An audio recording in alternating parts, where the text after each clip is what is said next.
je suis chef d'établissement pas très loin, mais là je suis en tant que représentante du bureau national du syndicat Indépendance et Direction Force ouvrière. Et je vais vous lire un peu ce que nous avons écrit depuis maintenant plus de 2 mois. Donc Indépendance et Direction est resté circonspect à l'annonce des mesures du projet du choc des savoirs, tout en lançant depuis cette date plusieurs alertes et questionnements quant à son application et les moyens nécessaires à sa mise en œuvre. Le ministère est resté sourd à ces multiples signaux. Dès lors, Indépendance et Direction n'a cessé de dénoncer tous les impensés de la mise en œuvre de cette réforme, notamment la déclinaison des groupes en 6e et 5e, en mathématiques et en français, pour l'intégralité des de cours. Les textes sont enfin publiés et sans surprise, ils confirment ce que nous craignions, la mise en œuvre d'une nouvelle usine à gaz, un chaos des savoirs. La souplesse annoncée des temps possibles et dérogatoires de regroupement en classe entière n'apporte aucune respiration à ces dispositions. Au contraire, c'est encore une méthode habile du ministère pour transférer le mécontentement des équipes pédagogiques et des usagers en direction des chefs d'établissement et des adjoints, pleinement désignés responsables des adaptations et de l'application des mesures. La dégradation tangible de la cohésion avec les équipes pédagogiques ne peut que s'accentuer et le climat des établissements se dégrade. Les refus annoncés de remplir désormais les missions de professeur principal en sont les prémices. Désolée, j'ai des lunettes, maintenant je ne vois pas très bien. Indépendance et Direction a annoncé au ministère des chiffres sérieux d'effectifs d'emploi à temps plein nécessaires pour la rentrée. Depuis, notre constat est sans appel, le compte n'y est pas. Ces postes ne sont pas pourvus, n'en déplaise au ministère et aux annonces du recours massif à la contractualisation.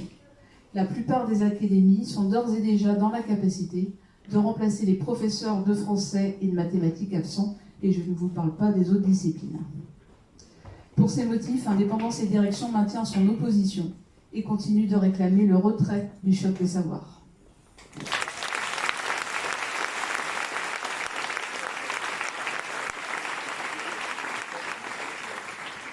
Stéphane Germain, moi je suis principal au collège de la Coutancière et je suis au conseil syndical du SGEN-CFDT Pays de Loire et je suis aussi le correspondant académique, ça c'est pour les petites protections syndicales. L'arrêté il est pris depuis le 15 mars, donc je suis en devoir de réserve, donc je ne vais pas pouvoir faire de commentaires sur l'arrêté et je suis très scrupuleux du devoir de réserve. Ça pourrait nuire à ma carrière si je me lâchais sur le sujet, donc je ne vais pas le faire du tout. Par contre, je peux témoigner. D'abord, il y a plusieurs chefs d'établissement dans la salle. Ils n'ont pas beaucoup pu venir parce qu'ils avaient des réunions, mais sachez qu'il y en a beaucoup qui auraient aimé être là. Ça nous interroge beaucoup au niveau des valeurs. Première chose à vous dire, c'est un message que je relais du SGEN, mais je pense que largement des personnels de direction. Le choc des savoirs et les groupes de besoins, ce n'est pas compatible avec nos valeurs, et faire des choses qui ne sont pas dans nos valeurs, c'est très difficile. Je peux aussi, tout en gardant mon devoir de réserve, témoigner sur le fait que dans les établissements, ça détruit totalement ce qui a été mis en place patiemment par l'ensemble des enseignants. Et donc il y a beaucoup d'émotions dans nos établissements. Moi je peux témoigner, puis on échange avec les collègues, de voir les enseignants qui sont anéantis parce qu'ils voient que la réalité de ce qu'ils ont mis en place va être complètement détruite par le choc des savoirs. Nous-mêmes, en fait, là, le choc des savoirs, c'est quelque chose qui est décidé en haut. Donc nous, notre métier, ça nous interroge dans notre métier. Parce que notre métier, nous, c'est avec vous, enseignants, de voir quels sont les élèves qui ont des besoins spécifiques et on co-construit avec vous toutes les adaptations nécessaires dans l'établissement. Ça, c'est une vision que l'on a de notre métier.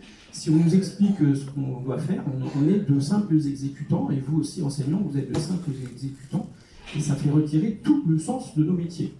Donc ça interroge beaucoup. Donc notre déontologie, notre éthique, si on impose enfin si on met en place, en mettant en place, je veux dire en mettant en place, je ne sais pas si on met en place, en mettant en place, on va créer beaucoup de mal-être chez les enseignants, parce que nous demander de détruire ce que vous avez mis en place et mettre autre chose à la place, on crée du mal-être. Donc ça, éthiquement, ça nous interroge dans notre éthique. On n'est pas là pour créer du mal-être chez les enseignants. Donc tous ces éléments-là font qu'on s'interroge beaucoup sur le choc des savoirs. Je vais terminer sur un dernier point. L'arrêté, il a été pris le 15 mars. Les rentrées, elles ont été préparées avant le 15 mars. Donc quand on prépare une rentrée, quand il n'y a pas d'arrêté, on est sur de la communication ministérielle. Il y a 2 catégories de collèges, puisque les moyens, ils ne sont pas arrivés dans tous les collèges. Vous savez que pour mettre tous les groupes de besoins, si on veut mettre des groupes maths, français, 6e, 5e, il faut 17 heures. Ceux qui sont dans les CA, etc., connaissent ça. Est-ce que tous les collèges ont eu 17 heures? La réponse, c'est non. On va faire 2 catégories de collèges et je vais vous interroger. Il y a les collèges chanceux, c'est ceux qui ont eu 17 heures dans leur DGH. On vous dit, vous avez comme d'habitude plus 17 heures pour mettre les groupes de niveau. Et il y a des collèges qui sont malchanceux, ils n'ont pas eu les 17 heures, voire ils ont eu 0. Je peux me permettre de faire un petit sondage. Levez la main les collèges chanceux, s'il vous plaît, ceux qui appartiennent à un collège chanceux. D'accord, merci, laissez la main. Levez la main ceux qui appartiennent à la catégorie des malchanceux, ils n'ont rien eu du tout. Ils n'ont pas eu d'heure en plus dans leur DGH. Levez la main, s'il vous plaît. Ah, tout le monde est chanceux, tout le monde a eu des heures pour mettre en place ça. D'accord. Juste pourquoi, je vais très court, mais pourquoi je vous dis ça? Parce que ça pose des problèmes. Quand on est chanceux, on ne doit rien détruire dans ce qui est mis en place, accompagnement personnalisé, etc. Quand on est sur un collège malchanceux, ben alors, il va falloir supprimer tout ce qui a été mis en place. Et pourquoi ça interroge? C'est que on peut arriver à des aberrations où des collèges qui sont avec des indices de position sociale élevés ont eu des heures en plus, et des collèges qui ont des indices de position sociale très bas n'ont pas eu d'heures systématiquement. Et dernière chose, au niveau du SGEN-CFDT, on a fait un comparatif entre académies, et on a constaté que les moyens d'allocation étaient différents d'une académie à l'autre. Donc on est sur des allocations de budget qui sont différents d'académie à l'autre et sans aucun texte réglementaire pour mettre en place. Ça interroge fortement ces pratiques-là. Faire un groupe WhatsApp pour que les parents puissent se rencontrer, échanger, et parce que je sentais qu'il y avait un besoin quand même de parler de cette réforme. Je sentais aussi que c'était le moment en fait, d'aller venir en soutien absolument de la mobilisation des enseignantes et enseignants qui avaient commencé depuis février. Voilà, ça interrogeait, donc je me suis dit, il faut qu'on arrive à se parler tout simplement. Donc bon, je vais ouvrir un groupe WhatsApp. Est-ce que si vous allez chez le médecin, il va vous soigner avec du bon sens? Hein?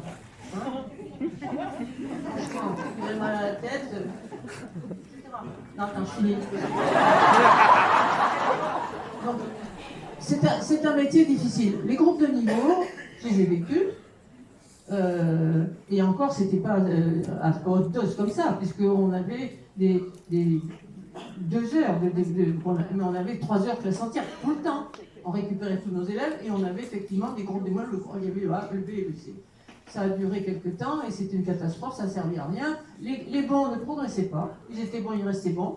Les moyens, peut-être un petit progrès sur les moyens, et les faibles restaient vraiment faibles. Donc on en a fait l'expérience. Et la réponse à donner, c'est que la culture professionnelle, et pas que les recherches professionnelles, et pas que la recherche, la culture, parce que la recherche, elle a fait des tas de travaux là-dessus, elle montre par A plus B quand même beaucoup dans plein de pays, que les groupes de niveau, c'est dangereux, hein, c'est des filières, c'est des couloirs, c'est des tubes, et on n'en sort pas. L'expérience professionnelle dit le contraire. Par contre, l'expérience professionnelle dit qu'effectivement, on peut faire des moments où on va faire des petits groupes de besoins pour 1 heure, 2 heures avec un petit groupe d'élèves. On peut avoir la table d'appui où on prend un élève. Il y a tout un tas, il y a l'atelier dirigé où l'enseignant passe avec ça. Il y a tout un tas de formes pour aider les élèves en difficulté et les faire travailler en groupe hétérogène pour qu'ils sachent. On a plein de recettes, on sait plein de choses là-dessus. Et quand nous base, ils ne savent rien. Ils savent très bien, le gouvernement, ils savent très bien. Mais ils mentent. Ils mentent. C'est des menteurs. C'est pas possible. Pour imposer une nouvelle vision du monde et une nouvelle façon de vivre ensemble de façon vraiment égalitaire, vraiment fraternelle, et vraiment que l'école soit un vrai espace d'émancipation. Bon, voilà. Donc je pense qu'il faut se battre et la question, elle est vraiment politique. En fonction de leur niveau en français et en mathématiques. Il ne fallait pas faire appel à l'honneur de gens qui n'ont pas d'honneur du tout. On fait bloc face au choc des savoirs, tu casses l'école, ensemble on arrive à